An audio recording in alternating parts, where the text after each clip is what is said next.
Bonjour, Kinamagianine Ireland Indigenous, and welcome to this week's Support Coach story, an excerpt from The Railway Children.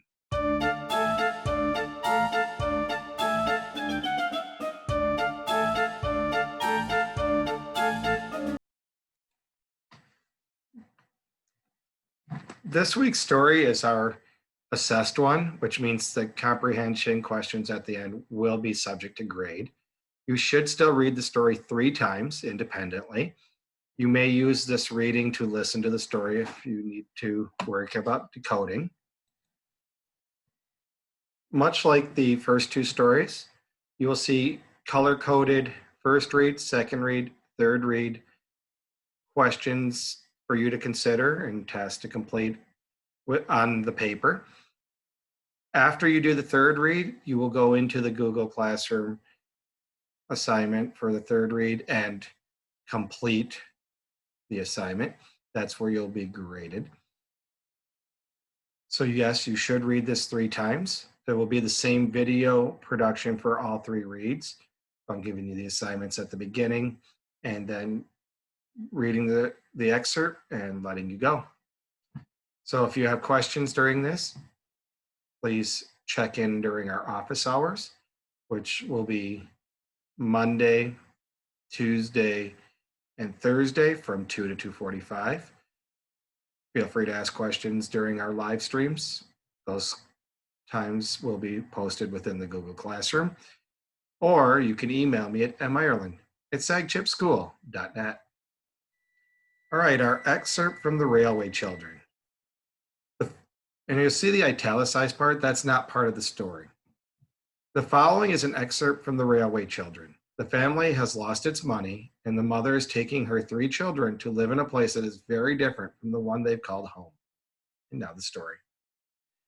Wake up, dears, we're there.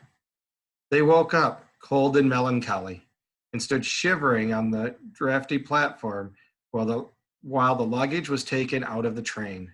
Then the engine, puffing and blowing, set to work again and dragged the train away.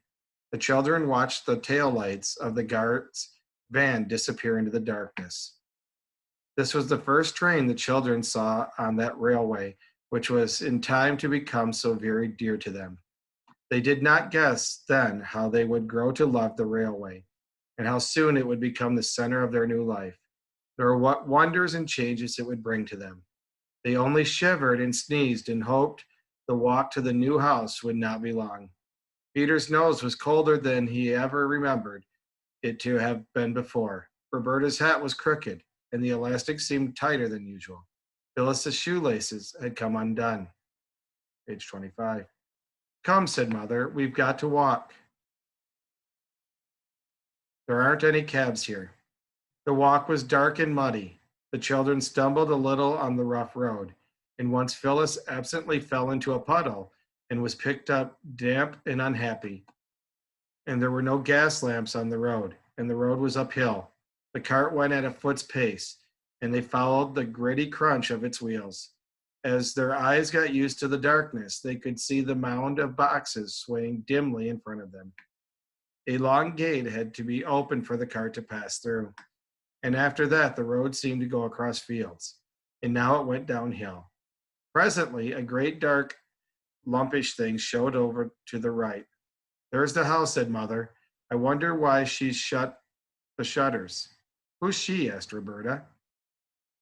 See a picture of the house. Now on to 26. The woman I engaged to clean the place and put the furniture straight and get supper. There was a low wall and trees inside. That's the garden, said Mother. It looks more like a dripping pan full of black cabbages, said Peter.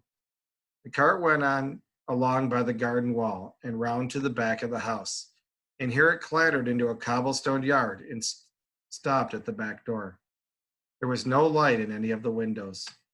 Everyone hammered at the door, but no one came. The man who drove the cart said he expected Mrs. Viney had gone home. You see, your train was that late, said he.